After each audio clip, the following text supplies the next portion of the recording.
हाँ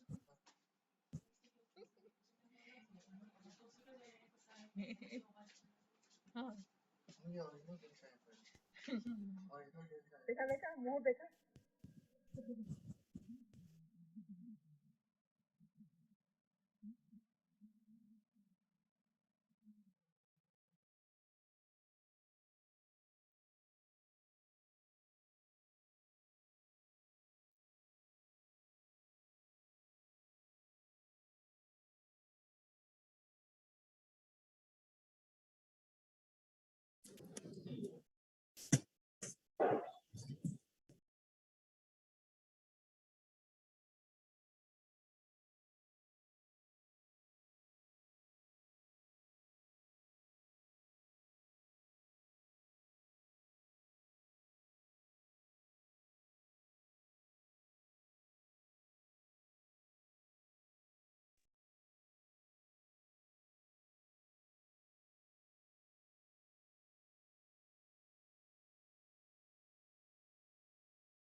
Hi, good afternoon. Suresh ji, good afternoon. Very good afternoon.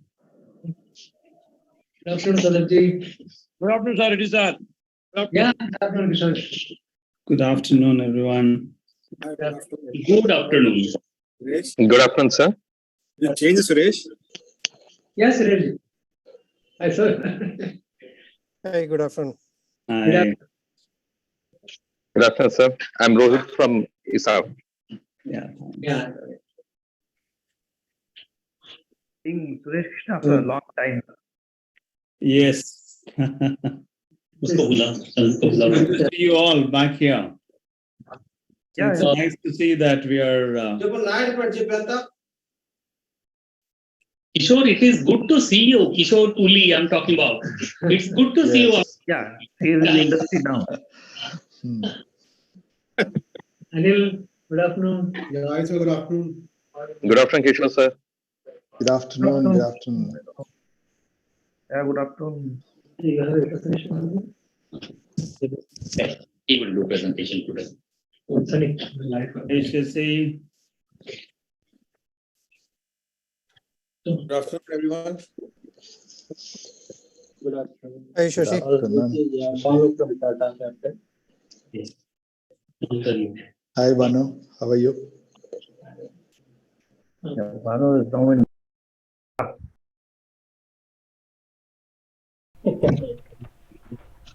So good afternoon, CS.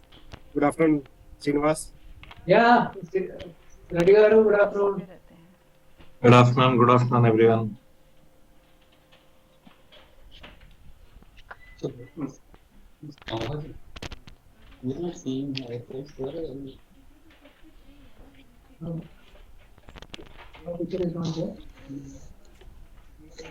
Gigi, shall we start? Yeah, I think we can start. Another 2 minutes. 80 people have joined now. Maybe another 2 minutes we can take. Okay, sure.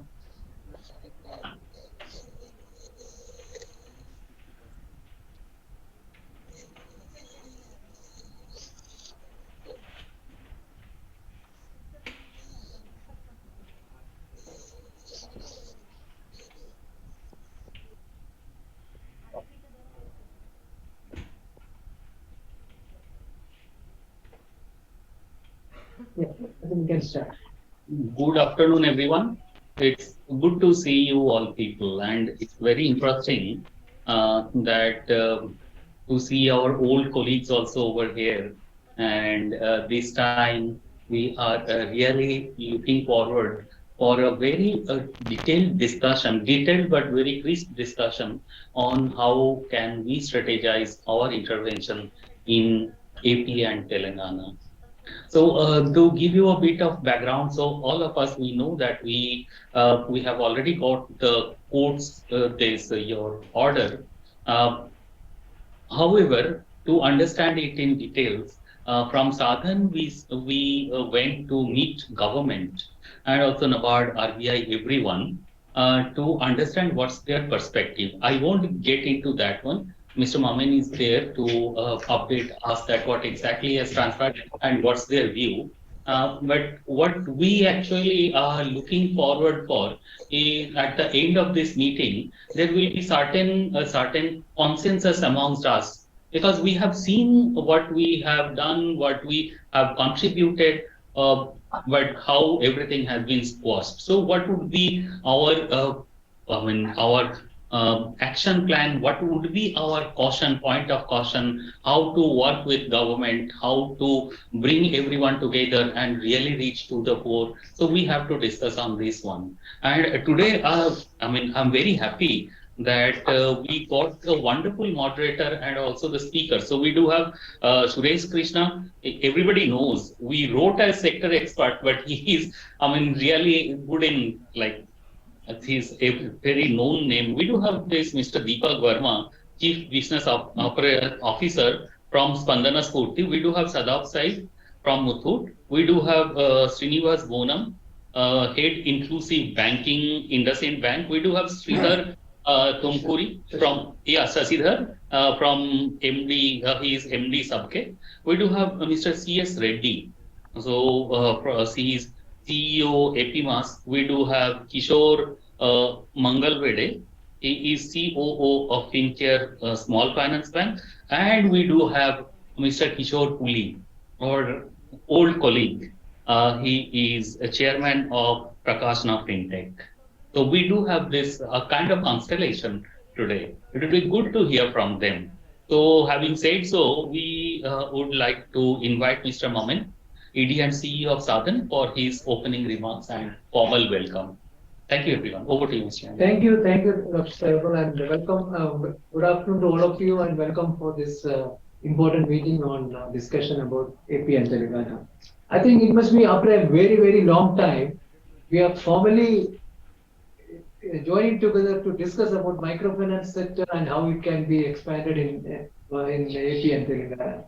Once upon a time, probably the erstwhile AP, that's why we are all both the states together, because it was one state at the time, and that was a time when microfinance was in its glory, and we have seen how microfinance has grown from maybe 2000 to 2010, and also how that microfinance sector had impacted by the certain decisions of the state government, and how the sector itself has become non-existent in the states of both AP and Telangana. In fact, whenever I see a map of microfinance in India, I find two states. Well, of course, it was one state only. The two states, that is AP and Telangana, remain a different color, and other states have a different color. You have the presence of the microfinance institutions. So this has been happening for such a long time, and I'm really happy that we are now here to again discuss about how microfinance can grow in these two states also, so that the picture of the country would be, the picture of the map would be uniform across the country with the same color. So that's what I'm looking forward for. And I hope that today's discussion will pave way for that.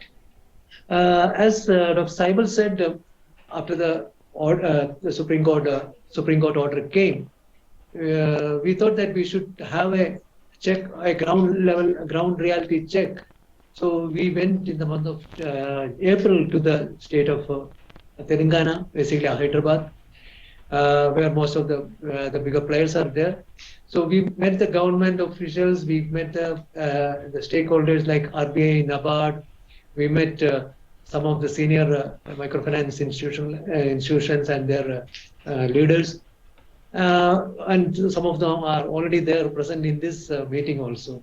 So what we could get a feeling is that probably the atmosphere is, the environment is now ripe for the growth of microfinance activities in this area, in these two states. But probably we need to have a lot of caution, because we all know that the sensitiveness of the sector. even the other day we have seen Orissa, somebody has made some statement and it is causing little kind of concern. This keep happening across the country somewhere or other. Somebody makes some wrong statement and it makes our life miserable. It happened in Udaipur and still something is continuing there. We have been working on that and we were able to bring down the kind of impact to a great level. It happened in Hoshiarpur in Punjab. So it keeps happening. This is a very sensitive sector, which we all know, we have all faced and experienced, and in a very, very hard way we have experienced in Andhra Pradesh, how the sensitiveness of this sector is. So the feeling we were getting was that there is definitely a space to play, space for a microfinance institution, but not at the cost of the existing system prevailing there. There is already a SHG bank linkage program which is happening, which is going on in a very, very structured and very nice manner. And we have seen that Andhra model of SHG bank linkage has become the national model of NRLM. And now across the country, NRLM is being implemented. So NRLM is very, very much prevalent in the state of Andhra and Telengana. Even the loan availability from this SHG bank linkage system itself is also quite high as far as the microfinance is concerned, because the loan up to 20 lakh is being given up from the banks for each SHG, which works out to almost 1 to 1.5 lakh per person. So that is the reason maybe when you see some of the reports, we also, that Sadhan brings out the analytical report about the district with concentration. We find some of the districts of Telangana and Andhra are already there, although there is no formal microfinance activities happening there. But maybe because of this SHG bank linkage loan amount. Anyway, what I'm trying to say is that there is a system already there. Without disrupting that, we need to work. I'm sure there is a lot of space for us to work, and people need money. It's not because it's both the states, both Telangana and Andhra, both are quite matured states. Especially credit culture is high in these states. Their requirements are higher, their aspiration levels are higher. So naturally they need more money. So how do we extend this credit to these people without causing much disruption to the existing system and helping the people to grow? So this is what probably the sense we got also, and this is what I would also like to make a mention here as an opening remark. So with this, I will not take more time because we have got an excellent panel and senior members of microfinance sector and moderated by none other than Suresh Krishnaji. So we will have I'm sure we will have an excellent discussion on this subject. So I think I'll hand over back to Saibal. I think before we go into the panel discussion, I think one status of the microfinance in these states are being displayed. Share or something on this there. Is it visible to everyone? Yeah, visible. Yes, sir. Yeah, very well. Yeah. So we will take like 5 minutes to present. You put it in the board. This here. Please go, take it. Correct. Yeah, so good afternoon everyone. So we'll be briefly discussing the status of I will take a minute. I will take a while. So this is my colleague Sunny. Sunny looks after the data and analytics also in the SRO team. So Sunny, over to you. Please. Yeah, so thank you. So we'll be discussing the status of Andhra and Telangana. So as we can see, the current portfolio of Andhra currently stands at 2,658 crores. So prior to pandemic, the number slides also. The PPD doesn't seem to be moving. Is it visible now? Now it's okay. Yeah. So as I was saying, before the pandemic, the microfinance portfolio was growing above 100% at 133%, and even the number of loan accounts was registering 74% growth. But due to the pandemic, somehow it had slowed down to 20%, as you can see on March 22. However, after the pandemic got over, it has again started increasing. This growth is mainly due to the increase in banks and SFB's portfolio, which is significant in Andhra. And compared to the rest of South Indian industry, still it is over the average growth. It's registering over the average growth, as you can see from the table. Even regarding the delinquency under various buckets, it has still, compared to the industry, it's very low over the past 4 years. So at one time, the industry PAR 30 was close to 12%, but still you can see it has remained almost below 2%. Only one issue was there during March 22. There was some like delinquency high in the banks and SFB side. So that's why it was high at 6.36. Even in Telangana also, the major share of microfinance portfolio is due to SFBs and banks. So yeah, it follows the same trend here also. Like before the pandemic, it was showing huge growth of over 100%, both in loan outstanding and number of loan accounts. However, after the pandemic, it has slightly slowed down, but still compared to South India, rest of South Indian industry, still it's performing well. Here also the delinquency levels under various buckets has performed well compared to the industry average and rest of South India.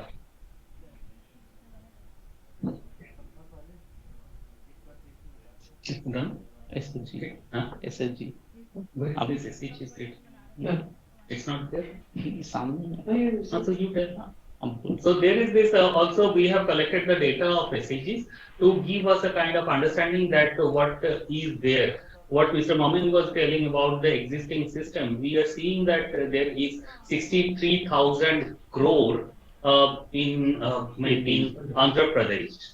And its a year-on-year growth is 28%, which is very good. And also like in Telangana, we are seeing 22,000 crore, and it is also more than 20% growth. So, so we have to be careful that what we do. So this is what we wanted to show you, that we do have microfinance, which is also growing, and we do have substantial SHG movement over there. The portfolio is also very good. So. Like so on, it is to set up the context. Now, Sunny, if you can come back to this. Your stop sharing. This is stop sharing. Just no. Just bottom of that. Okay. This red one. Stop. Stop sharing. Okay. So this is to set the context that where are we standing and the growth of the sector in both of the states. Now it is the time to discuss on it on the parameters. So over to you, Suresh. Great. Thank you, Zabel. Thanks, Gigi.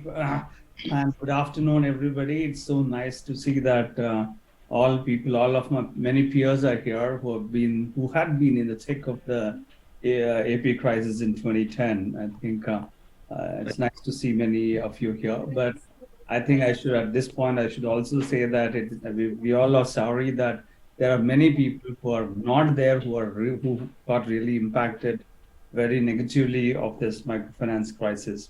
Many did recover from the situation, but many could not. I think that's the story. I'm sure everybody knows about it.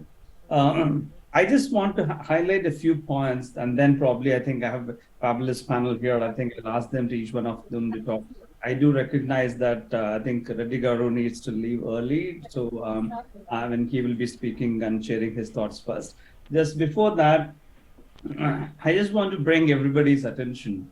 Way back in 2010, why did this 2010 AP crisis happen? Of course, there was a lot of issues. We're not getting into detail about that, but some of the criticisms which we were actually criticized for as MFI sector was the following. I'm sure you all remember. So one request before I continue is, can everybody keep their mics on mute so that everybody can hear clearly? And any questions or anything, if you want to put it, I think I would suggest to put it in the chat group, and Saibal, if you can actually collate it and send it to me, I think we can go through that when everybody talks. Okay. So the criticisms of MFIs were as follows. I think if you all remember, I'm just stating it because so that we recollect the scenario in which we were actually, where this situation happened. One is we were criticized that we were profiteering by the poor, right? We were charging high rates of interest rates, and the MFIs were profiteering too much from the lending to the poor. We were doing multiple lending, and we were increasing over indebtedness among the women and most particularly the poor. We were lending without any assessments. That was one of the criticism.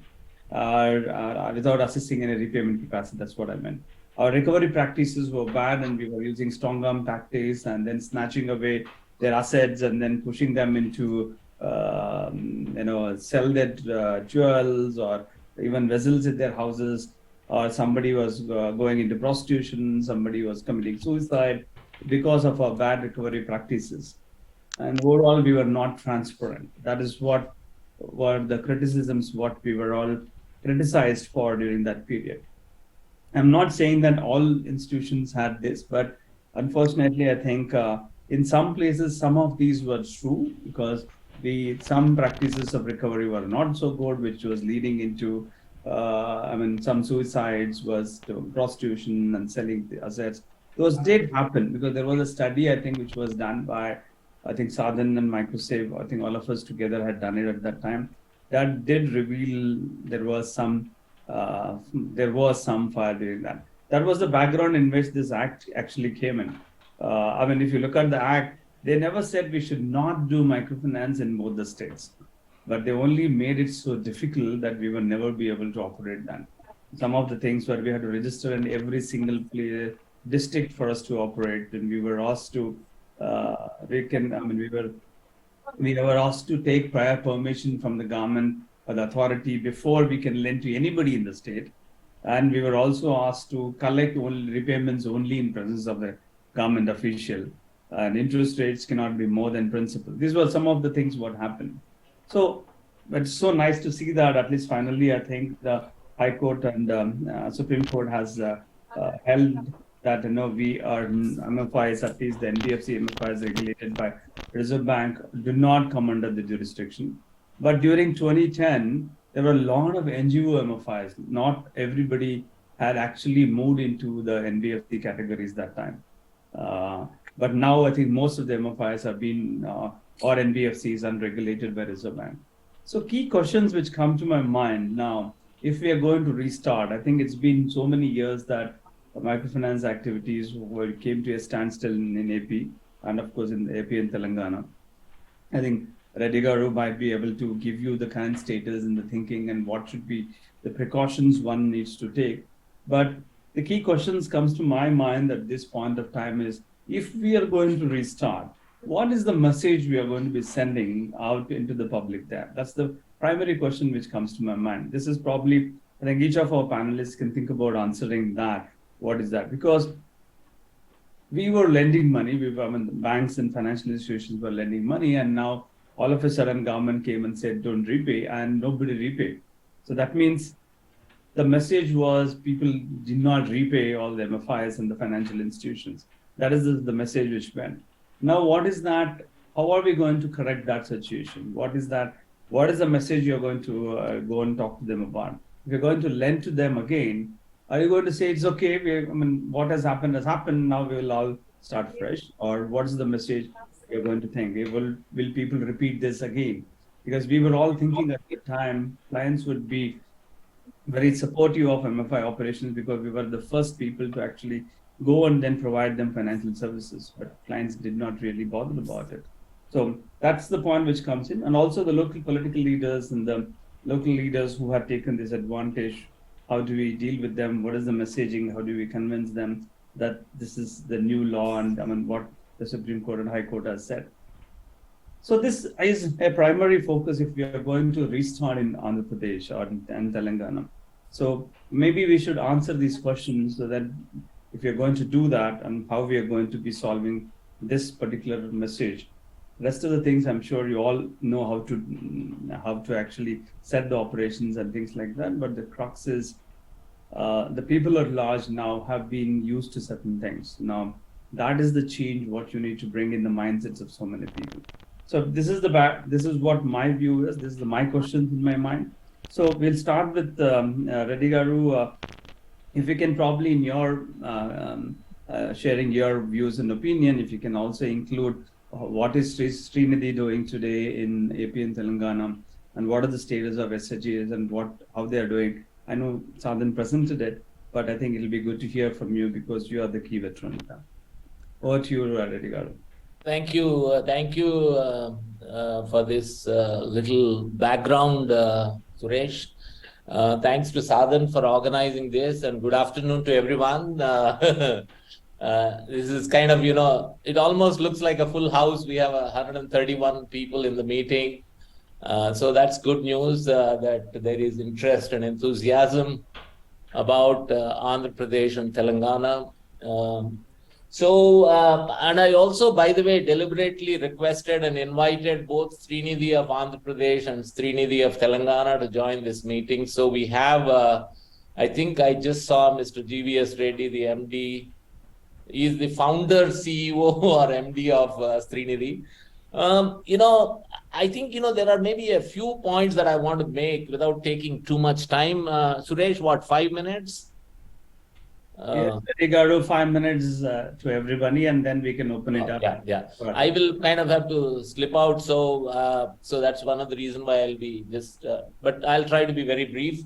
I think, we should not look at the past too much, but if we look at the past, I would request everyone in this virtual meet to look at the past for learning and not fault finding. I think the past has taught us a lot of lessons that help the microfinance sector to become maybe more vibrant in the country, build resilience. Resilience is a word today that we talk about. But just to throw a few numbers at it, today the women of Andhra Pradesh and Telangana are approximately dealing with around 1,50,000 crores. Their savings, I kind of did a back the envelope calculation, 50,000 crores of their own savings. The bank loan outstanding is over 70,000 crores. Srinidhi outstanding is almost 9,000 crores. Everything put together. And today SHGs are able to get, 10-member group is able to get 20 lakhs. Srinidhi, a member can get up to 3 lakh rupees. Maximum under different products and services that Srinidhi offers.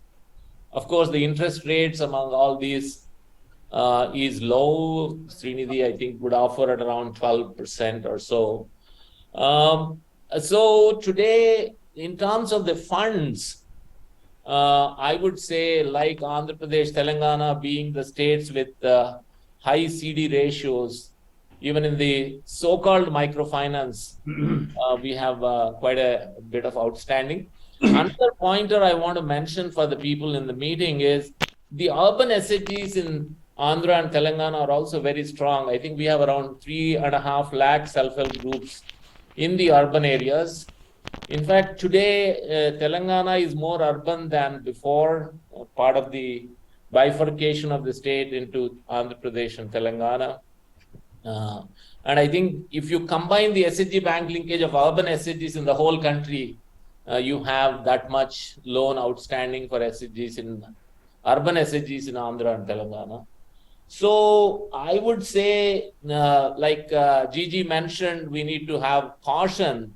Not only do we need to have caution, we also need to have a much deeper understanding, and maybe the kind of approach that you have elsewhere may not be appropriate here. So you need to deepen your own understanding, about what's happening.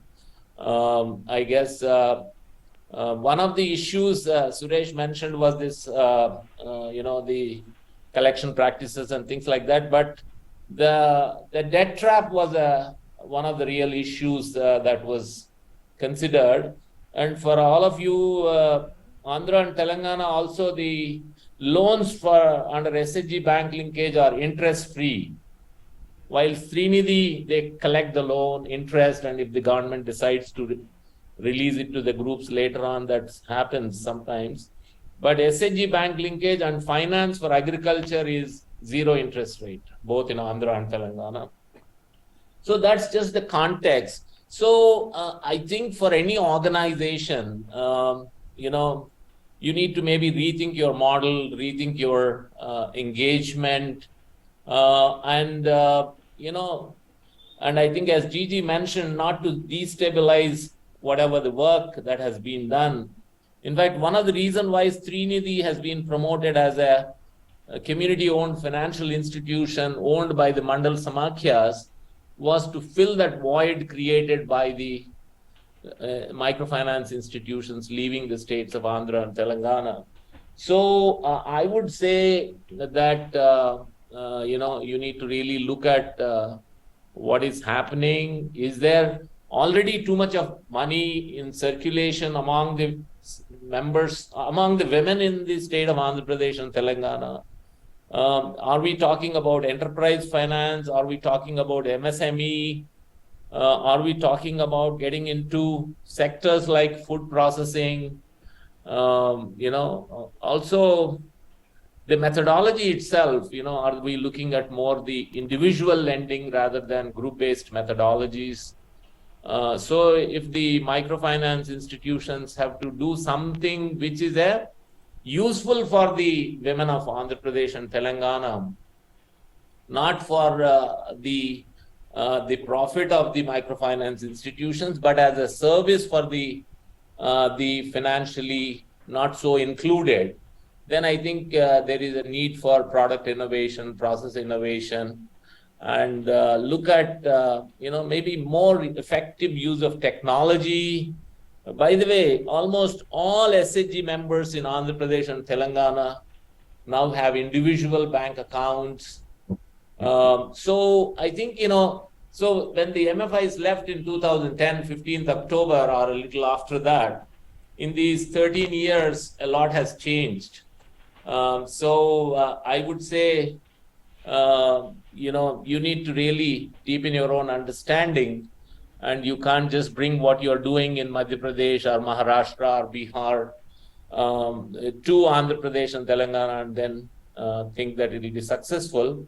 When I travel to other states, I do keep hearing about some of the microfinance institutions' practices there, including some of the small finance banks, or including those that have become banks more recently.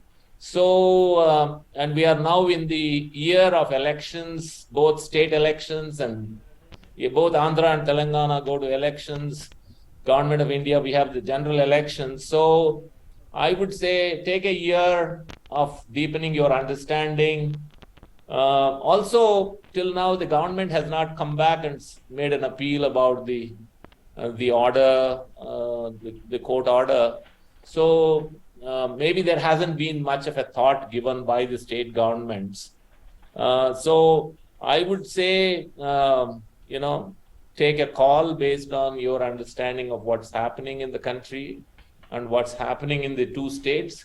And definitely whatever you do must strengthen the self-help groups, the self-help group federations, the village organizations, the Mandal Samakhyas, the slum level federations, the cluster, the town level federations, and more in the area of enterprise finance and more innovative, futuristic kind of initiatives. So that's where I would say, and I'm sure Srinidhi will be happy to, share their own experience. Maybe there can be, Sadhan can organize a virtual meeting where Srinidhi can make a presentation of their work, and what they think about, what can be done by microfinance institutions.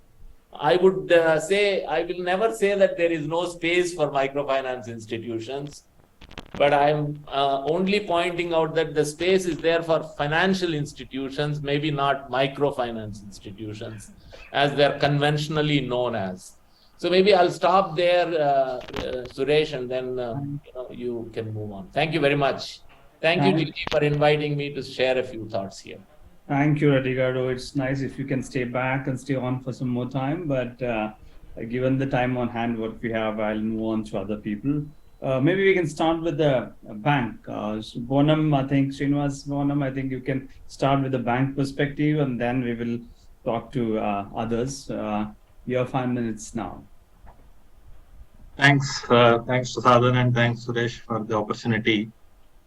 A difficult topic to talk on, but happy that at least the opportunity is there now to start something which we've all sort of moved away from in 2010.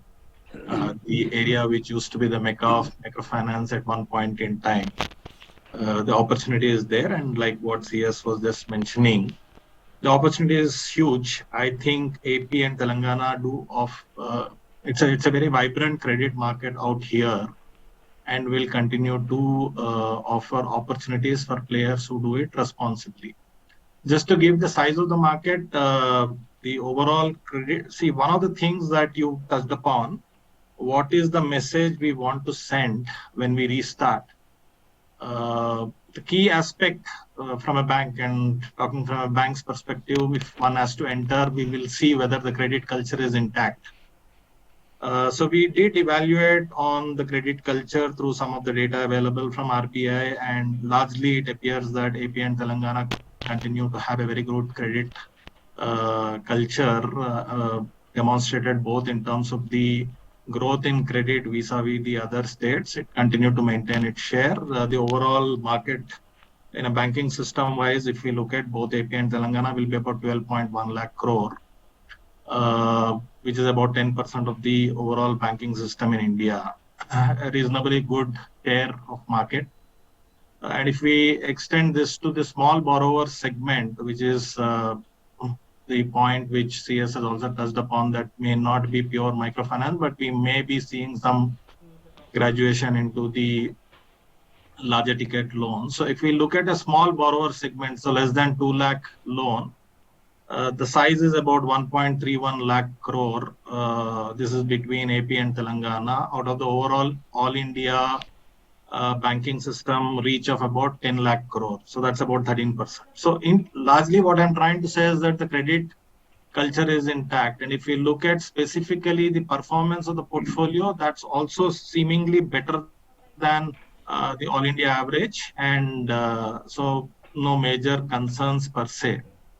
Having said that, if we were to look at the topic that we have, what are the challenges for somebody to get back into this market? I think I would broadly put it under two buckets. One is a perception battle, which is a big battle to be fought by the entities. Keeping the stakeholder, if we were to look at the stakeholder as the the government bodies, and the bodies like the state level banker committee and all that. Perception towards microfinance is still not changed, despite a lapse of 13 years from the time this act got into place. Despite the fact that so much good has happened across the country, and is one of the, at least the finance minister, the RBI governor do make it as part of a reference for all financial inclusion initiatives.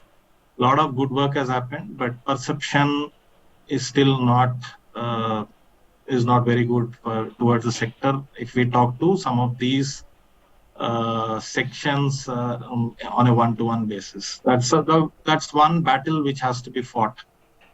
The second is, and this is a bigger challenge. I'm sure you have witnessed it all. The memories tend to be short, and we should not forget what has happened in the past. So that's something which we all need to keep in mind. Otherwise, it's going to hurt us very badly, and may not. While the resilience is something which we are known for, I don't think we will have an appetite to take one more hit. So I think from a strategy, I'm going by the seminar title. In terms of, I think, how do we overcome these challenges? So one, I think we have to very closely work with the government bodies. There are a lot of schemes which they are coming up with, and they are looking at support from market players, and that's something which the entities which are getting into this space in a big way should start working with the government is one of the ways in which we can give them the comfort and help clear the perception is my view. There's a lot of work which is happening, which is trying to sort of formalize the informal economy where there is a role which can be played. The entity, the microfinance is already doing its bit in trying to move towards this for some of the players through participation in some of the schemes. So maybe we can try and do that more. We've seen a significant change in the way the accounts are getting opened, the accounts are getting operated through credit flowing into it, collections perhaps starting to happen. So we'll see more digital and how we can help in the digitization of the economy, which is high on the agenda of the government and the regulator and all that. So that is something which can help perhaps address some of the perception battles. But I would like to end by making this remark again that memory is short and we should not forget. And in our exuberance to do something, because the market is huge, if we try and do something very fast, we might hurt is something which we should. So we all should be responsible, and I think it's a huge opportunity that we can tap. So I would like to end here, but happy to take any questions later. Thanks, Bonham. It was nice to hear that, you're saying things are good in Andhra Pradesh, at least the credit culture, both Andhra and Telangana. So maybe I think we'll move to the next speaker because we do have another half an hour time. I don't know how we'll manage everybody. So I request other speakers to be a little bit more sharper. I'm sorry that we have to cut down a little time of yours. We'll start with Kishore Puli because he was the one who did take a maximum damage. Thanks. Thank you so much, Suresh, and thanks, Sadan. It's so attracting, comments by CS and Bonham. The credit culture is good, the potential is good. So people are looking at these two states after, this pronouncement of judgment. Everybody is rushing towards Andhra Pradesh and Telangana because they know that at one point of time it is Makkah of microfinance, and we altogether we lost 7,200 crores when the ticket size was just 8,500 average ticket size. And but see the ticket size increased to 80,000, 1 lakh in other states. If everybody wants to come in operate Telangana and AP, they should be conscious of the fact that these borrowers either they have taken loan from Srinidhis and SHG groups, which is not reflecting in credit bureau systems. Member-wise data is not available in credit bureau system. So if you just look at a microfinance credit bureau, your rejection rate will not be more than 10 to 15%, unlike many other states. So we should be a little careful, and we should also ensure, and I'm sure RBI has passed some circular to get this member level data into credit bureau, but it's yet to be operationalized. Once it is in place, everybody should look at how much the borrowing is there against each and every member, including SHG portfolio and Srinidhi portfolio, and then decide how much can be given. And we cannot start a loan with 80,000 ticket size, like in any other states, which is a common practice now by microfinance institutions, and we should be very careful. And I just want to touch upon one point, Suresh, on the negative side. In fact, you mentioned so many reasons for that crisis. I may or may not agree for all those reasons, but one reason is perfect transparency we were missing at that point of time. And we should be, henceforth, we should be transparent enough, and we should coordinate with government, and we should work with each other to understand the sector and for the benefit of each and every member of the society. That is where I just want to conclude. And for any questions or in case if you want to share any experience of mine during that crisis, I would be more than happy to do that. I'm sure. I think we would like to learn about it. Maybe I would ask Sadan to probably organize another event so that we can all share our experiences, actually the nuances of what happened during that time. Very sure, thanks. So let's move to, I think, another big entity which did take a big hit and then recovered itself back into a fabulous growing entity now. I think Deepak, I think you're from Spandana. Your time starts now. Thank you. Thank you. Yeah, I would request you if you can keep it for 3 minutes, if you don't mind. Sure. Considering the amount of experience which is already available, I will try to curtail it here. As already mentioned by multiple speakers, the credit quality of APTS in any of the product lines in rural market has always been kind of prime.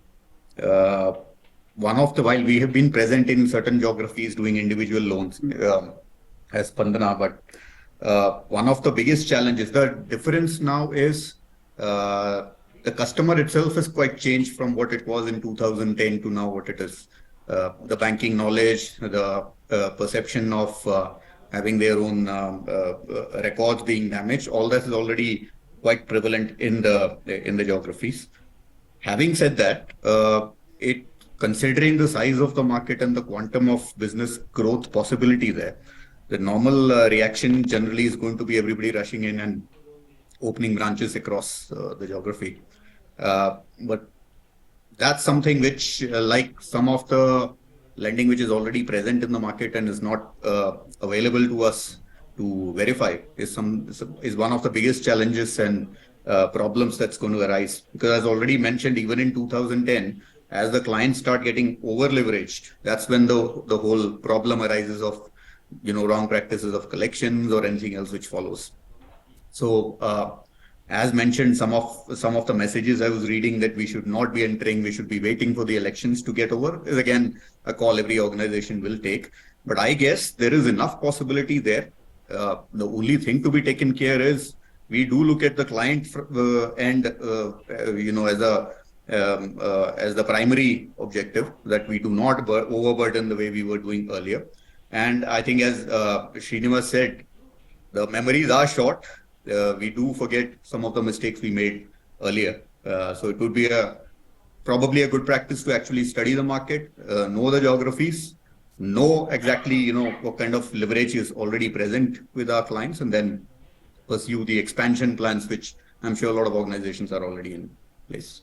So that's it. I hope it's within 3 months, 3 minutes. So super good. I think we all know that, and all these, Spandana particularly also went through a lot during that time. I think, so everybody recognizes that, but thanks, I think, for that positive outlook what you all have. So maybe I'll move to the next person. I think Kishore from FinCare, he was also part of the, during that time, his organization also was the one, if I remember right, was the one first to actually go through that corporate credit restructuring, and then the rest of the people followed later. Maybe he can talk about his views now. Thank you, Rashida, and thanks to Sadhan for having organized this, one of the need of the hour, and of course, a very important topic because the challenges. As all the fellow panelists mentioned, there is of course a good opportunity, but there has been certain, I would put it as, ups and downs which have been happening. And in the way the judgment has given, has made all of us to come together and start looking at it at a big market. And many of the reports have been talking about this as one of the biggest markets because of its traditional, the birthplace of microfinance kind of thing which happened. Coming to Future Finance, which was the original FinCare bank along with Disha, which got merged and we started, we were the first to come out of the CDR also. We were in CDR and with almost 200 crore plus in this and 275 overall crores in that, and then we managed to come across. We also started some of the business in AP Telengana, more in terms of the overall product portfolio which we give as a bank. One of the first small finance bank to enter into AP and Telangana. But then the challenges which are here is very simple. I think all of us have been talking, everybody has mentioned that. Without the government's, I would say, hand-holding kind of thing, with either way, it can be just that we inform them and go about, or at least we go in line with them to see that, ultimately the beneficiaries are the poorer section of the society or the financially excluded. So they are also doing something and we also are doing something. Ultimately, the end product of the customer is going to be the same. So we try to build up some kind of a coalition with them in such a way that, we can do our business without any hindrance, and they also feel that we are part of the system and not anti. In fact, the earlier issue was that they felt we who have been doing the business at that time were anti SHG movement kind of thing and only profiteering. That is not the case. And I think this is something to be shown to or told to these people who are wanting to know. And probably the other states have given us a lot of opportunity to showcase this. Once we do this, I'm sure that will be an opportunity for us as well as the government to think that, this is something which is a good thing to go about. And as of today also, I think there is no interference anywhere. We have been doing, Spandana has been doing, a few more banks have been doing, but it's only that, some pockets, some interested or maybe typical people, politically they take something and try to make it as an issue. So a collective mechanism and maybe with Sadhan coordinating a little bit for all such things will always go a long way in making microfinance industry to flourish back in AP and Telangana together. Any questions, I can take it up later. Thank you. Thanks, Kishore. So Sadaf and Shashi, I think I took the liberty of putting you guys in the last because you're two close friends to me. So maybe Sadaf can come in now, and then Shashi, your comments as a final speaker in the next after Sadaf. Sadaf. Yeah, hi. Good afternoon, everyone. Thanks. Pleasure to see you, Suresh, after a long time, and a lot of the colleagues, Kishore, and definitely both the Kishores. Good to see you. Brings back a lot of memories. Definitely, we are talking about a subject which is close to our heart and our territory. But apart from all the gloom and doom and everything that we have talked about in the past, I just wanted to kind of paint a picture in a sense that what has happened in the past and where are we today. I think we need to learn from what has happened in the past, but at the same time, we need to also appreciate what has happened over the period of last 13 years. So one of the things which is very, very important is the credit bureau system. I think when the AP crisis happened, of course, it was because of over exuberant lending, but now we have a very strong credit bureau system in place. We have very, very robust SRO system is in place. There are two very active SROs which are playing a responsible role. They are managing all the members and all the regulations and everything that is in place. We have a regulator which really recognizes the contribution of the sector, and as an industry we have grown quite a lot. If I remember correctly, when all of this happened, the industry size itself was around 20,000 crores in terms of MFI sector, and maybe SHG put together another 10 or 15,000 crore. But today we are talking about a microfinance industry between NBFC, MFI, SFBs and banks of 3 lakh crore. And if we take SHGs, maybe 5 lakh crore. So that's a significant number. We have almost around 6.5 crore borrowers, and SHG put together even more. So I think a lot of water has flown under the bridge. I think AP Telengana was a mecca for microfinance and also turned out to be almost a deathbed of microfinance industry. But I would say that we have come a long way. There is a lot of changes which have happened. There is a lot of digital penetration that has happened. There are much more better way to underwrite loans. I think essentially, if we look at the problem arises from over exuberance lending and over lending and over leveraging of the customer. So if all of us play a responsible role and we ensure that we do responsible lending, we follow the FOIR norm that has been laid down by the RBI, I think we can definitely make good penetration into the market and serve the clients. Ultimately, I think definitely there is a credit need, and microfinance is a vehicle which can serve the credit need at the bottom of the pyramid, which has been proven across the country. And I think AP and Telangana is no different. Definitely, what we need to follow is by principle, not only by speaking responsible lending, we should ensure that we demonstrate that we have learned from the past and we lend with responsibility and ensure we follow the FIR norms in toto. Definitely, we can serve the clients with whatever we have. A lot of new categories of MFIs have come in. There are SFBs, banks, so we can serve their needs better.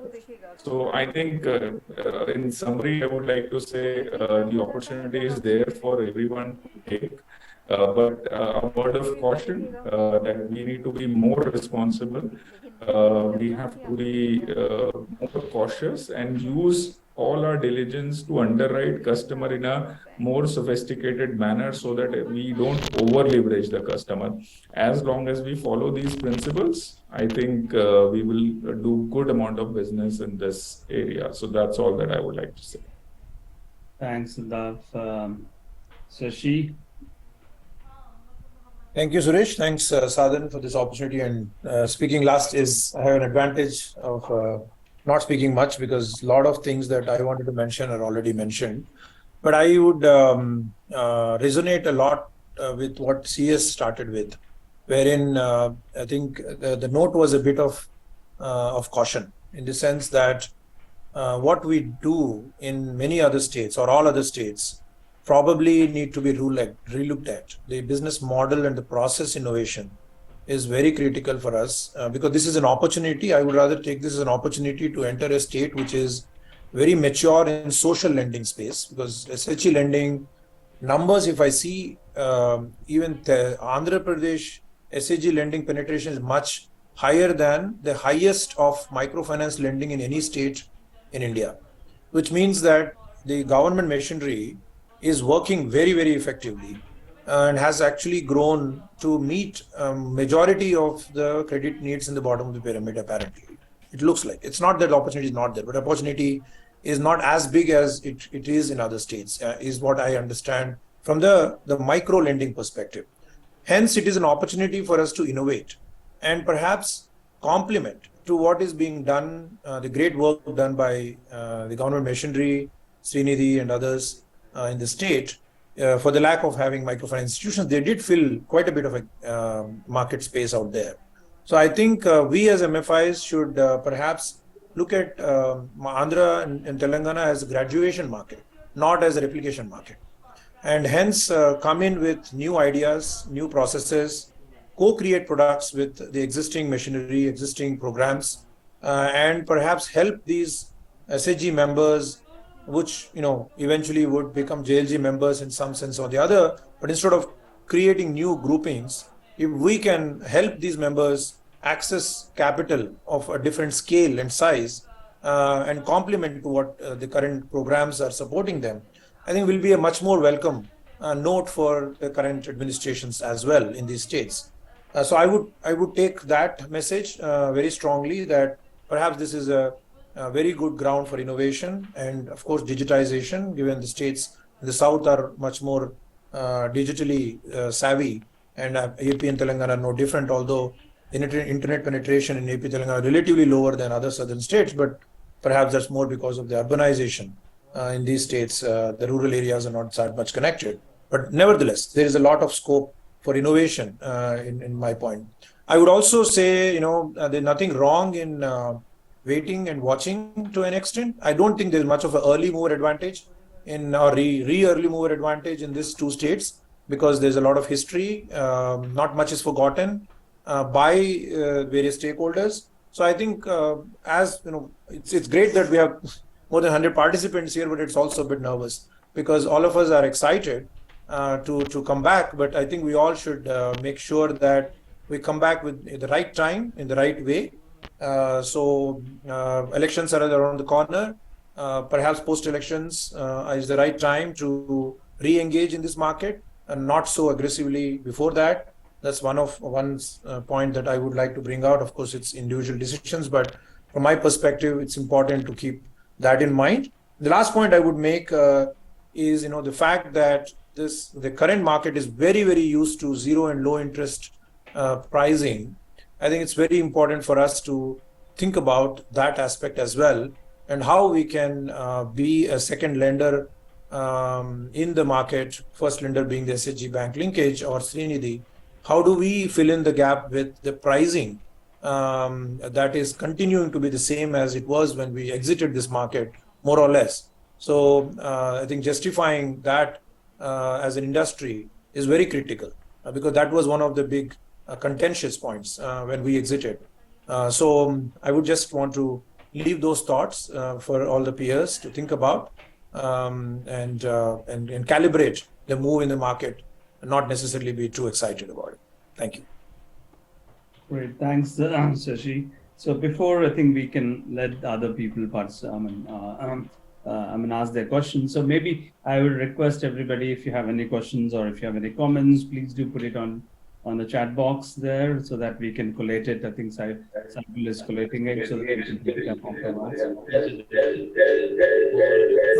Some echo coming. Yeah. Hello. Hello. Yeah. Suresh, can I have some couple of comments? Can I add from this is Thiru from MCRIL. Thiru, I belong to Andhra Pradesh and I'm staying in Hyderabad, and yes. I know this sector since last 25 years. Can I have some comments, Suresh? Take a couple of minutes. Thiru, just hold for a minute. Let's complete this first panel because we do have another more than half an hour for all of you to come in. So just bear with us for a couple of minutes, please. So before we do that, what I had one question to all the panel.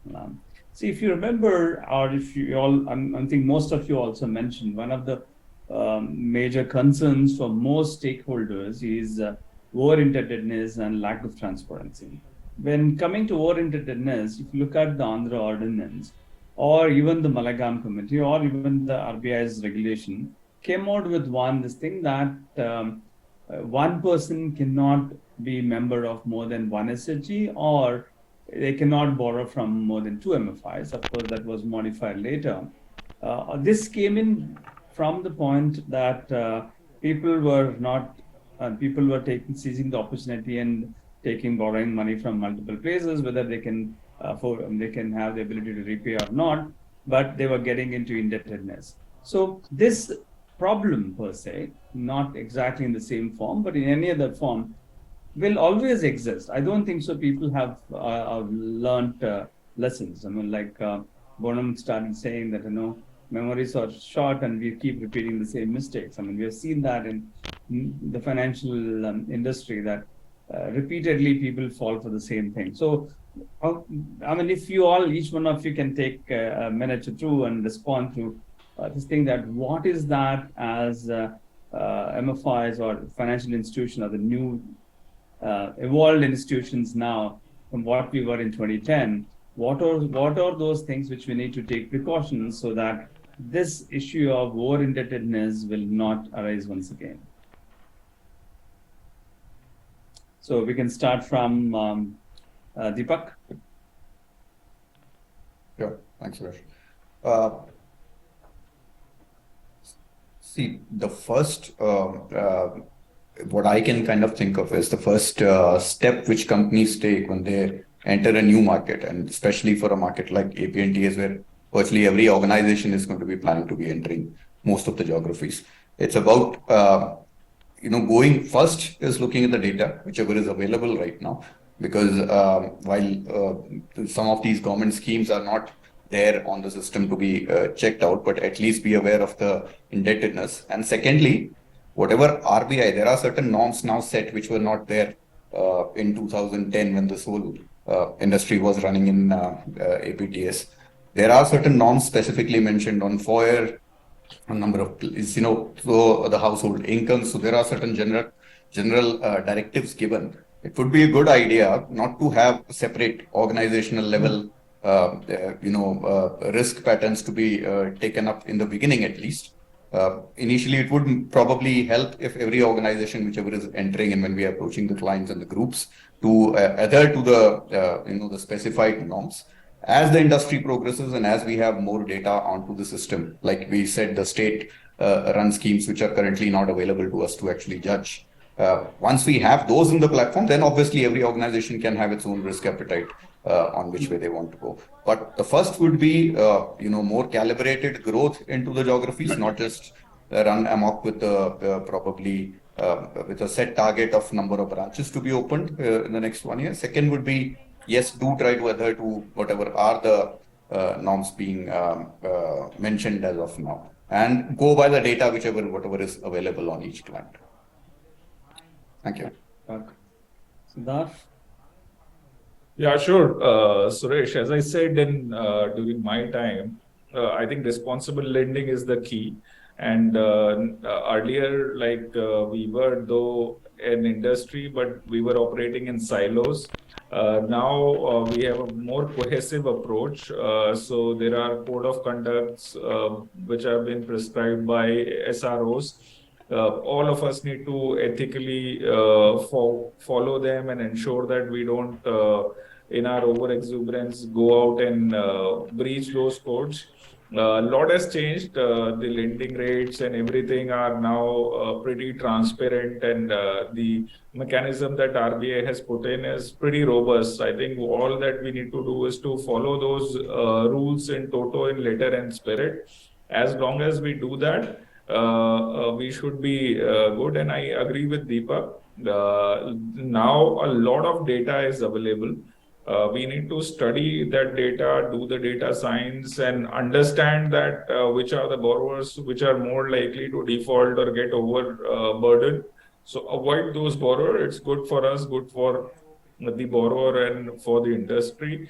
So I think it starts from data analytics, and it ends at ensuring that we lend responsibly, and we do not go out in a sense of capturing the market share. I think one thing which has changed dramatically from 2010 or prior to that, the concentration risk has changed a lot. Earlier, I think all the MFIs is almost like 50% or a 40% portfolio is in AP, and the rest of the places it was a little bit lesser. But now people have learned the lesson. They have diversified their portfolio, and the concentration risk is more diversified. I think that needs to go even further. Even at the district level, we need to be cautious that one district should not be over penetrated. It should be more spread out. I think if the business is built in that manner with the principles of responsible lending, I think it would be good. Thanks, Siddharth. Srinivas? Suresh, I'm here. Yes, oh, nice that you are here. Thanks for being here. I'll just take a minute. Yeah. So just one thing I thought maybe, RBI could facilitate a meeting of the association with the state governments in both Andhra and Telangana. That would be a kind of a good way of, breaking the ice. The second one I was thinking was maybe the associations, now they are the SROs, self-regulatory organizations. How far they are performing that role, I don't know, because I haven't really looked at their data. But I assume they are doing something. But there, maybe we can, there can be a possibility of helping the two Srinidhis of Andhra and Telangana. By the way, Srinidhi operates both in urban and rural. Because they operate between SERP, the Society for Elimination of Rural Poverty, and MEPMA, the Mission for Elimination of Poverty in the Municipal Areas. So how the data of the SHGs, now that almost 100% of the SHG members have individual accounts, how that can go on to Credit Bureau is something that can be a step forward. And the third, as part of the preparation is, deepening our own understanding of the women who are out there, so that we are not, pushing them into debt traps. So I guess understanding the women, understanding their enterprises, understanding their livelihoods might be, is something that one needs to look at. So slow and steady wins the race. If you rush, you might be beaten up again. So I'm just giving a word of caution because sometimes governments may be quiet. That does not mean they're not watching what's happening. So thank you. Thank you, Rigard. Bonham? Yeah. So I think I'll pretty much take off from where Shashi sort of beautifully coined the word that it's a graduation market, not a replicating market. I think that's the key. A lot of schemes which the government is coming, and that's something which we've seen with some of the players in the market, is creating opportunity because the money is just not sufficient for the full requirement, whether it's a house or for its business purpose. That's where there can be a complementing thing. And of course, it has to be done responsibly with all the cash flow assessment, the FOIR computations, everything to be taken care of. So there is a complementing opportunity which is available. There is a market which is big enough. But whether we can go with the same old methodology and principles and start replicating it, I don't think that may be a good idea. We'll have to tread with caution there if that's the chosen path. So, Cool. Shashi, you want to add? Yeah, so I think, even today, to a large extent, microfinance, of course, thanks to new regulation, things has beginning to change, but, largely microfinance is still not a very credit underwriting business. Okay, it's still a very rule-based business. So I believe we should start looking at underwriting as a very important function in the microfinance value chain. That will basically take us to that point of where you don't over leverage, because every lender wants to make sure that the leverage is managed so that their risk is managed. At the customer level, if you manage risk, at the institutional level, you manage risk. So that is where I think all of us have to be mature, recreate our processes, and bring the risk management to the fore. I think then I don't think that issue of over lending would crop up as much as it used to. Thank you. Yeah, and see, both SRLM actually in both the state, including the Srinidhi data is part of the SRLM. So the SRLM better to integrate, how to integrate in the credit bureau. MFI data is captured by the credit bureaus, and the SRLM data also in SHG data you can integrate to the even credit bureaus is actually good, and so then we can easily track the data and how many multiple loans by each individual member. At the same time, we can use new guidelines, RBI guidelines. We have great scoring model at least we can introduce, and even group lending. So individual lending, most of the MFI already introduced. So that part create awareness, and moreover in the customers actually in AP and Telangana both are well knowledge and well good financial literacy, and you can have referral checks also one of the way to check what is the multiple lendings, the various sources. Thanks, Hero. Kishore Pule. Well, as I said, the data is very important, because now most of the lenders are using technology to look at the overall indebtedness instead of asking the client how much they borrowed. So unless and until you have this data of SHG level, member level data, then it becomes very difficult. And even today, the GRTs that are conducted, I don't think there is any question that is being asked on their SHG membership. And as we have seen in the data, AP and Telangana SHG intervention is very high, and the portfolio numbers are also looking very high. So that's very, very important factor to look at overall indebtedness. But before I conclude, I just want to tell you that I don't agree to the fact that the AP crisis was because of multiple lending. I just give you one data point here. See, when we were operating in AP, I was competing with 6 other MFIs, whereas I used to operate in Madhya Pradesh and Maharashtra. There I used to compete with 17 MFIs. So I don't think that was one of the factors to get AP 2010 Act. That's a different discussion altogether we can have later. Sure. I mean, you're right. The number of MFIs in AP was much lower compared to other states. Yes, we'll come back to that in detail, but I think that's one of the concerns if you look at from Mallegam committee and all came in is how do we reduce multiple lending and this thing. We do have data about multiple lending, but it was not that much like what we have to make a elephant out of it. It was not really. I agree with you on that. We have many data points which we worked on it at that time. Did show up some multiple. It was not like later on. Probably we had 7-8 MFIs lending to one borrower. In AP that time it was much more less. Anyway, we'll got that and then come back about that later. So Kishore, your words on that? So one particular thing which I would like to mention is the cautious lending approach is very much important in AP Telangana, because from 2010 till 2023, when we are all trying to come in, the market of MFI, which was with easy credit and kind of helpful to the customers, was or is taken over by the government machinery in terms of their own lending, maybe Srinidhi, maybe the SHG model, bank linkage model, etc. So that means the chunk of that business which was going to the customers whom we are targeting is already been done. And now by we all going together, despite the fact that we have so much of maybe digital lending data, civil or high mark data, etc., SHG data not being available with the credit bureaus would maybe make it difficult. And so we go into the same set of customers, and just now Kishore Puri pointed out that during a GRT, nobody is asking where all they have taken kind of thing. Even if you ask, they may not be able to give data correctly.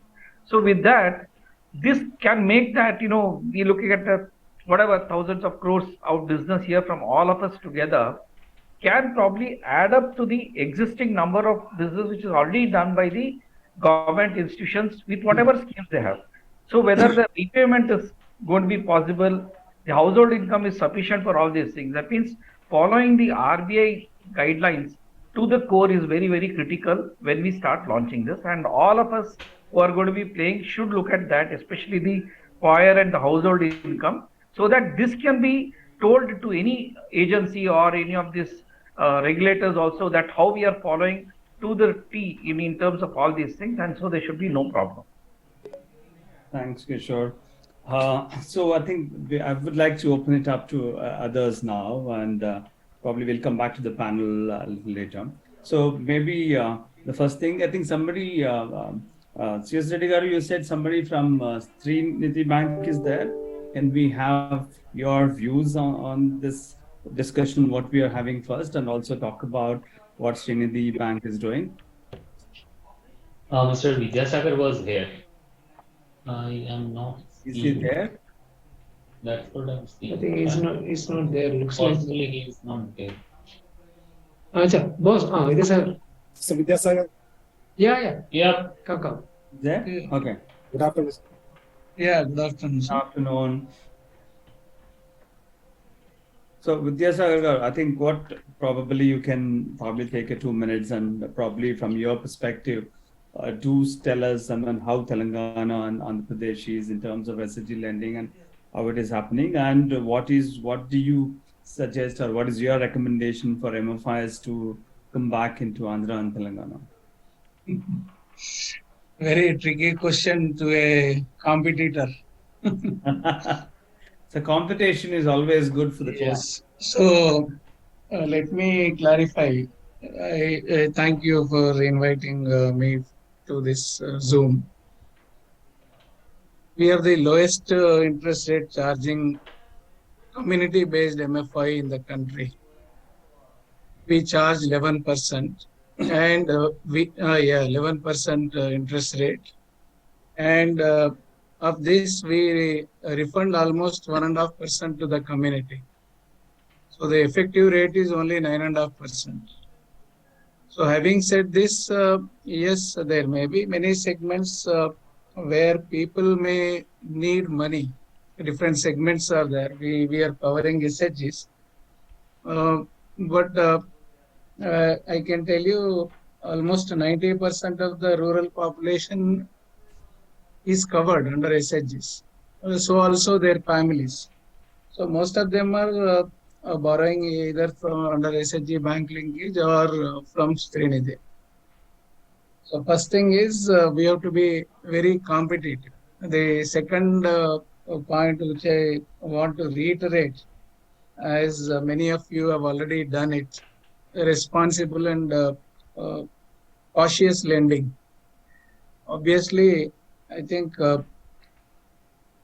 multiple lending is a bane, which may ultimately result in the same consequences as we witnessed sometime in 2011. So I think we have to be very careful about it. So I think the CS, I don't know whether he doesn't have statistics readily with him, but it is the study conducted by them which mentions that the per member borrowing in Telangana is very high. I remember it as 2.5 lakhs or something he was mentioning. So that point has to be taken and calibrated into our lending also. Yes, RBI has instructed banks to share member-wise lending so that they can be incorporated in the CIBIL type of thing. But unfortunately, it has not materialized. So in case of Trinity also, we lend to SHGs, but we track the individual borrowers within that. So that helps us in knowing credit history also. I think these points we have to keep in mind. Thank you. Thank you very much. So I think Thiru, I think you have been waiting for long. So not like that, but as Sridhi mentioned, and again, all Srinidhi SAGs also integrated in NRLMs actually. So maybe NRLM we can get village wide. I don't know SAG wise also we can data. Whereas Telangana on the place, as Vidyasagar mentioned, 90% SAGs members covered actually, families covered. So we can say each around all member covered by SAG program actually that we can keep in mind. So.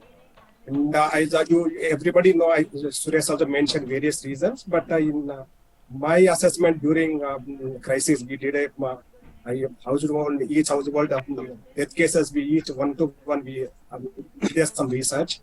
I found a major 3 reasons. One is the multiple lending, and again, pursue collection practice by MFI side. At the same time, this is a political motivator, mostly, the external factor, politically motivated. So whatever the reported suicide cases, I can say more than 80% definitely is during that period is even not related to microfinance, also considered as a microfinance. That was my one to individuals.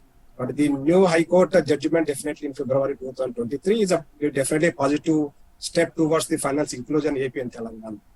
So, and just now I see the presentation was Sadhan, the presentation. The outstanding SHG portfolio in both and Telangana, more than 85,500 crores.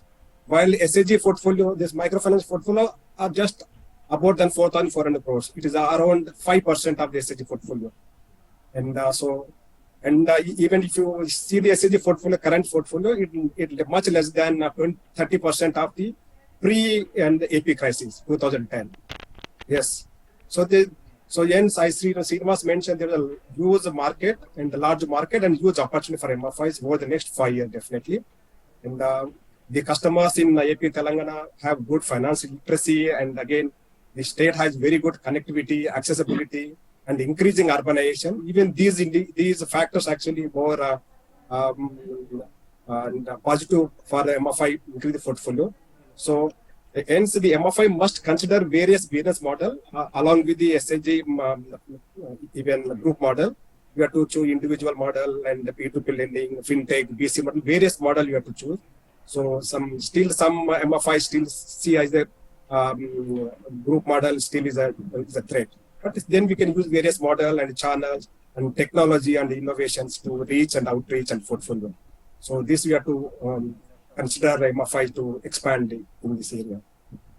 And I'm very sure in the next 5 years, and we're very sure there is MFI can reach to almost 80 to 1 lakh crores. There's a market in the AP Telangana together.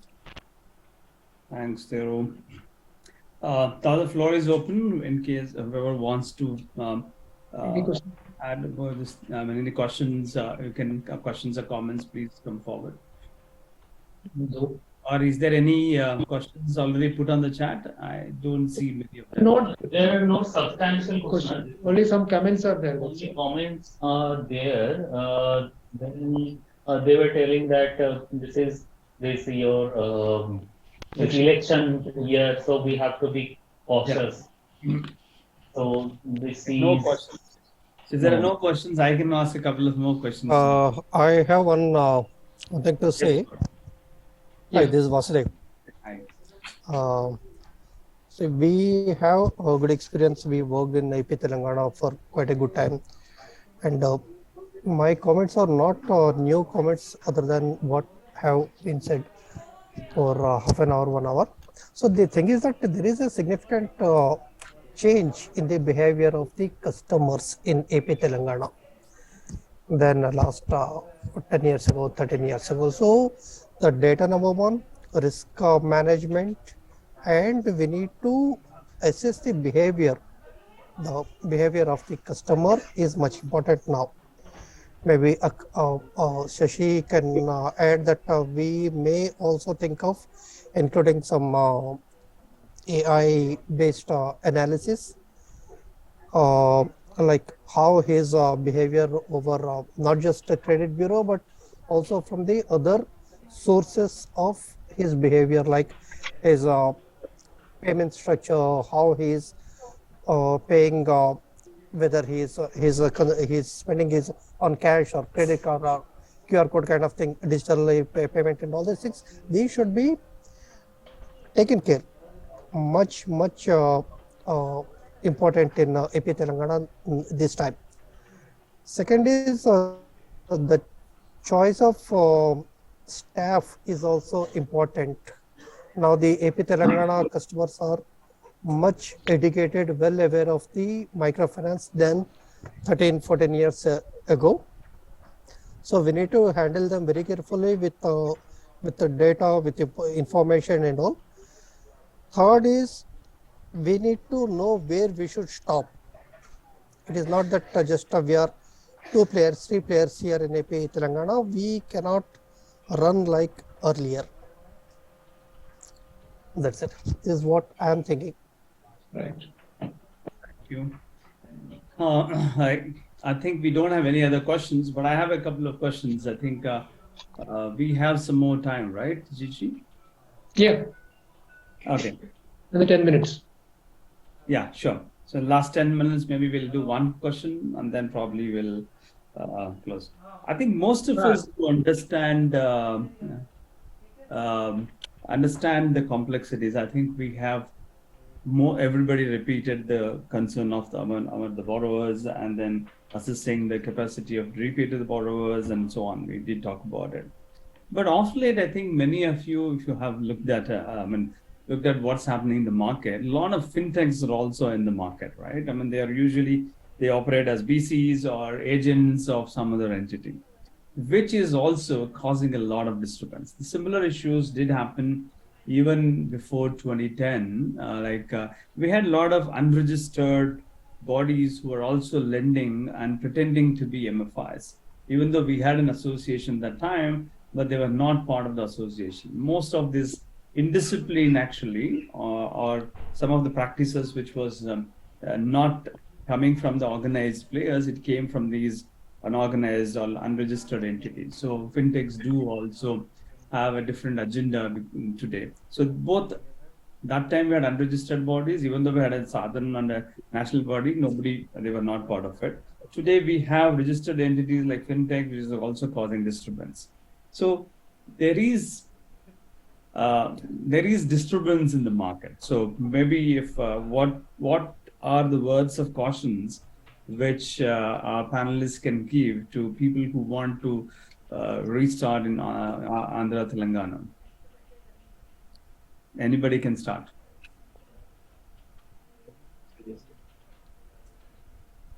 Well, I'll just, this is more based on the execution. If you look at, most of these problems arise during at the execution stage rather than at the strategy stage.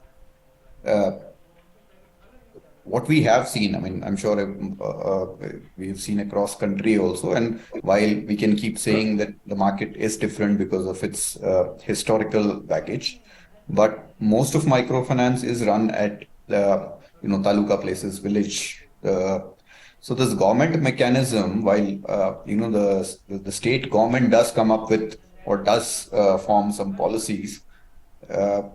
One of the things which does help is contacts at the more localized, maybe a collector office and below, at those kind of contacts.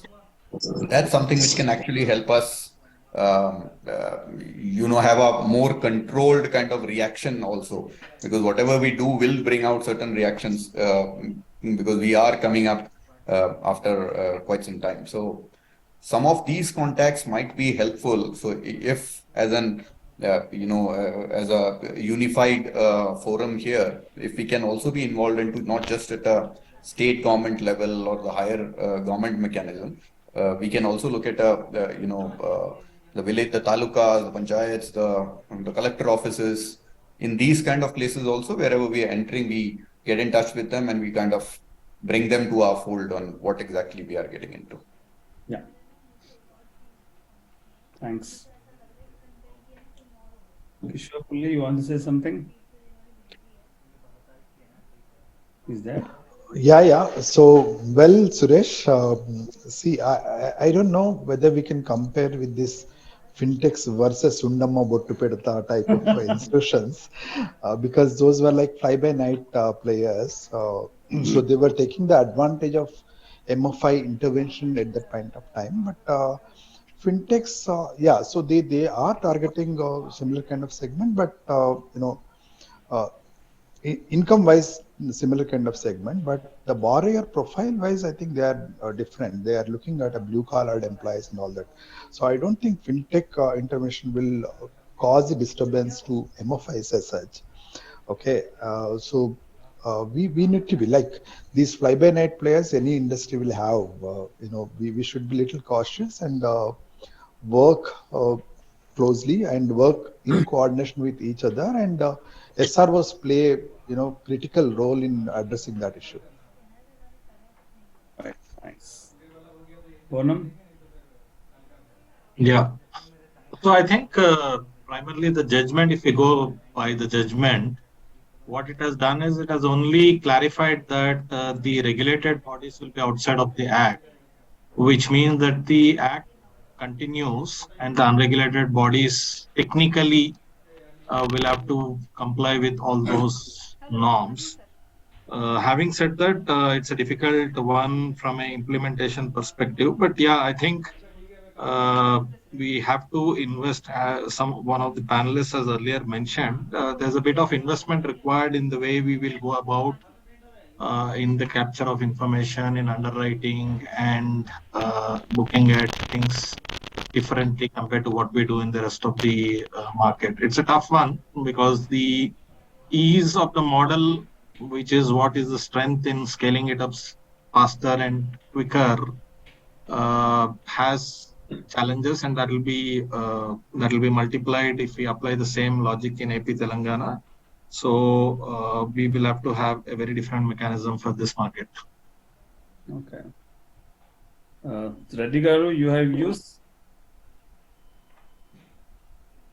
Is that? I think he left. Yes, left, is it? Mm-hmm. Okay. Yes. Shashi, Pratap. Yeah, Suresh, I think it's a bit unfair to point out at fintechs, because fintechs are not bad people. Yeah, so I mean there are people on the garb of. Please stop your. Excuse me, Okay. Can host mute the? Yeah, he has already muted himself. Okay, so what I was trying to say is that let's not paint fintechs as bad people. I think it's not fair. They are very important, and we all should become fintechs, if you ask me. Because adopting technology for lending is nothing wrong in that. Of course, in the garb of being called a fintech, you can have an app and you try to act smart and all that. that happened in various places. Even NBFCs, regulated entities also sometimes play role, right? So the point is, it's about educating you as a lender, especially in the space that we are in. It is also a responsibility to educate our customers, what they should know about, a good lender, bad lender, good loan, bad loan, do's and don'ts of stuff. So some part of financial literacy is part and parcel of our responsibility. Nowadays, digital literacy is an integrated part of that. So as long as we, build that into our own GRTs and CGTs and all that we do, I think to an extent we can address that. But larger associations also have a role, I think, to play in educating our customers in terms of dealing with these kind of bad apples. That's how I see it. Thanks. Sadaf, you left or you're there for? Sadaf has left. Yes. Okay. Kishore, you have anything? I think fintechs are definitely something which we have to look at, because it's part and parcel of the current scenario, whether in villages or in towns, etc., or cities. People are looking at it because it's some easy way. But then, if we all together ensure that everybody follows the rules or the guidelines given, then it will be good. Otherwise, they'll be like a fly-by-night operator. Instead of the Undama Botupetta or something, we will have some high-tech name which will come in and then they will do this. And the same thing, the government again will look at us as a party to the transaction and say that you are also involved in that. So I think making anybody who's getting into the business here to understand the situation and the nuances of AP Telengana today is probably our responsibility, because we are going to face the music later. So it's something which with the SROs also we look at and then try to. And I remember sometime back in Bangalore when I used to meet the DGM for the NBFC supervision, etc. They used to say, if you have any such people who are doing something wrong, please do bring it to our notice. So I think it's sometime we should do this, because we should ensure that things don't get bad for all of us just because somebody does that. So that is something which we have to keep our eyes and ears open. Right, thanks. So thanks, I think, given the time, I think one last question, one last word from each one of you, whoever is left now, other than people who are left. What would be the role of Sadhan in actually enabling everybody to smoothly integrate into AP and Telangana? Rather, what should Sadhan be? What is the role Sadhan should be playing? If I might go first, Suresh, Yes. I think two would primarily the first intervention could be where we might be able to get more data into the mainstream, about the client-wise data, which is more related to the state financing, which has already happened, because that is quite critical for us to not get into the trap which we fell last time. And it is quite critical now for mostly every financer's lending. Secondly would be a close interaction with the state machinery, both from the government as well as the bureaucracy, where re-entering is a bit more smoother than having local politicized issues. Thank you. Thanks. Onam? Yeah, I think it's been covered by Deepak. Key is to sort of get the state machinery to accept that this is a business model which has its space, and we need to work closely with them. So both on the government side as well as with the banking community. Even SLBCs, I think we have to work very closely with them. Okay. Sure. Yeah, engage with the government on a regular basis, government as well as regulator on a regular basis, and also complement each other's work. Okay. Shashi, your last. Nothing more to add. I think it's critical to engage with. Today I have a couple of things actually, because this is like a not reintroducing, but just we need some kind of market study to have different product and channels basically to reach out, because now it's group model more, most MFI is not still some have doubt to give the group lending because it's a political influence. So that actually we have different product models and again business models and channels to reach out to them. And again invest in finance literacy. This is very important to eliminate local players and again other practices and invest in finance literacy, very important. And again the data SHG data integration. So because of 90% SHG household covered in SHG, so the integration very important SHG data. And again the ticket size also SHG in average tickets is very high. So that integration to credit bureau or whatever the, member level data availability to MFIs through credit bureau or any form, it's very, very important. And finally, the advocacy role with the government, bureaucrats. And again, this microfinance, MFI microfinance is not a competitor. It's actually complementing to growth of the increased finance inclusion, growth of the individuals. Thanks, Zeru. Thanks. Unless anybody has anything else to add, otherwise I think I can. If Gigi Saibul can get to an end. Only one point, Suresh, a lot has been said about the member level data on the SHG. Yeah. That's where perhaps if Sadhan can play a role in taking it up, we're doing our bit with whatever we can. But I think it's time that the consumer and the microfinance bureaus are merged together as a single bureau and the data sharing happens in that bureau. What we understand is some of the SHG data is also going into commercial bureau, which many of them may not actually be checking from a comprehensive exposure perspective. There are challenges in getting individual member data. So there is a bit of work which if somebody like Sadhan can take it up with RBI, it will be good. And that's the need of the hour. Thank you.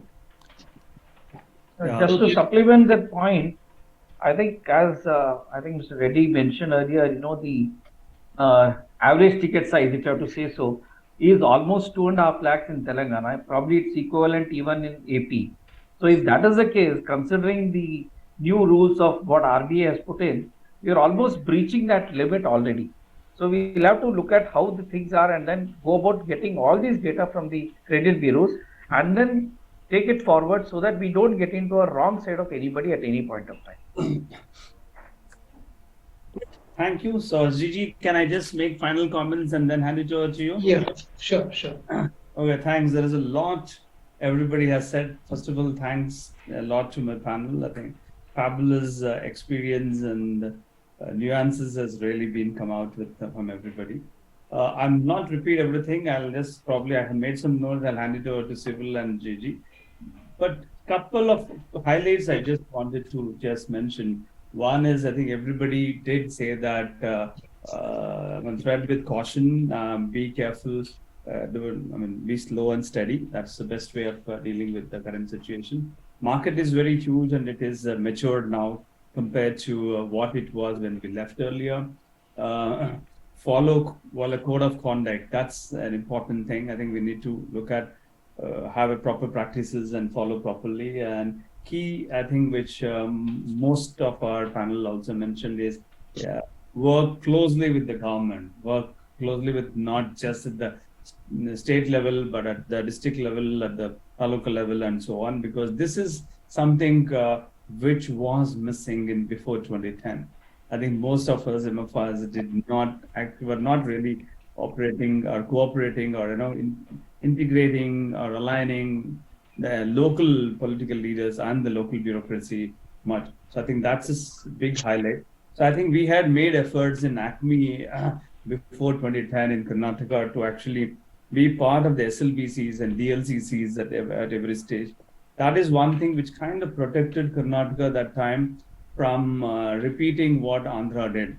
So I'm not saying that it was a perfect solution, but we had just made the beginning.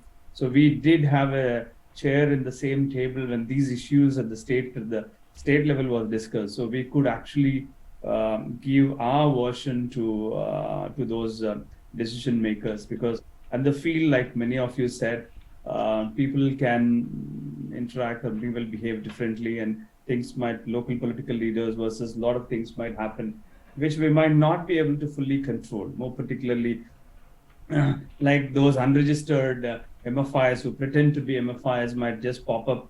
Fly-by-night operators just come up, do the same thing. They call themselves as MFIs and then create trouble. So key thing was that if the local administration is very much aware of who are organized players, who are not. In fact, some of the issues which we could avoid or actually resolve in many of the places, even for example in Kolar, which was a predecessor to what AP happened, it was much before that. Because we went as Sadhan as one large industry body, we could actually present ourselves and actually resolve some of the issues which was in the ground, which happened due to operational difficulties, and also staff training, which is a very critical thing. I think it's a people-intensive business. We're dealing with people. We're everywhere it is people interaction. So our most MFI staff are not trained well. I think it's very, very important to train staff to know how to react and how to respond to crises. When I say crises, it's not those big crises of what happened at the state levels. It's not the big black swan events. It is even micro issues which the clients might have or your borrowers might have. I think how to respond to them, the staff need to be very well trained on. Earlier, before 2010, the response was, we were so obsessed with 100% on-time repayment. That was also a cause for what happened. So probably I'm sure we all have learned lessons. And if we can build better products, better like top-up products, it's not a same market any longer. We should look at it's a graduated market. Look at different models, different delivery models, operating models, innovate, work closely with the government. I think these were the key highlights which came up. Of course, there were a lot more. I'm not sure whether I can make justice to all the good points which came up, but it was, end of the day, wonderful discussion. I think there is positivity that we should be able to go back to Andhra and Telangana, the private sector, and look at inclusion, have better choices for the clients. I think that's the important thing for me. Otherwise, monopoly is not good, whether it is from any single player. I think the choices and competition has always been good. We have seen that in telecom industry, how the inclusion has happened, how it has been beneficial for the people at large. So I think our competition should be there, but competition and collaboration, I would say, would actually help inclusion in a more ethical, fair, transparent, and more in a manner which it actually helps win-win to clients, the institutions, the employees, our government, and all stakeholders. So I think these are the final comments of mine. Thanks, Sival, Gigi, and everyone here to giving me this opportunity to talk to all of you on this interesting matter. Thank you once again. Thank you very much. There was somebody called K. Jogi Naidu. He wanted to tell something. If he still wants to tell something. Yes, sir. Yes. Namaste, Ji. Really, thanks to our CS Reddy sir to send the link. Here, what I'm telling, the MFI companies are very good and very useful for the community. But this is not the right time to enter again. This is the election time, as CS Reddy told. Another thing in AP, as per my experience, all the SHG members, they are using their 20 lakh amount for a group when they take. They are going for gold, not for investment. Now they are, because interest-free loan. So that is the one tendency here in Andhra Pradesh. The second thing, what I am requesting the MFIs, kindly encourage the commodity linkage, entrepreneur trainings, and credit linkage. That will be more useful for the community. FPOs are there is a chance, there is a scope to finance them. But thank you very much, sir. Thank you, one and all. We are here to support the community by all means. If you come together, if at all we work together. Thank you, sir. Thank you for giving chance. Thank you very much. Gigi. Thank you, sir. Just, in fact, let me just thank everyone who are present here in this last 1.5 hours of discussion, especially our panelists and the wonderful moderator we had. So the kind of discussions we have, I think it was wonderful and just brought out a lot of good points, and it's really given a roadmap for how do we go forward as far as AP and Telangana are concerned. So I think this is a real learning to everyone. It will be taken forward the way it has been suggested, it has been discussed here. I'm also thankful to you for the kind of roadmap you have given for Southern in this regard. So I would be definitely looking at this also as an action point as far as we are concerned. Let me only make a mention here that we have been working with the Reserve Bank of India to bring the SHG bank linkage data into the civil the Credit Information Bureau. But then even RBI has issued a circular on that, but then unfortunately it is not getting implemented. That's a problem. We had recently also taken up with the Reserve Bank of India on this matter, but we will continue to do that. I think that's a very important thing, because data for a state like Andhra Pradesh, where more than 1 lakh of crore of bank loan is outstanding, then I think we have to be a little careful about that. Let me also tell that about the financial literacy part, we are also taking step on that, and as you know, many of you are partnering with us in imparting one major program which we have taken up recently, along with Reserve Bank of India's DEA fund, conducting around 2,250 workshops, of which around 500 workshops have been already completed. So we would be doing that part also. That is just to make a mention of that. Coming to the discussions, I think it has been very well summarized by Sureshji.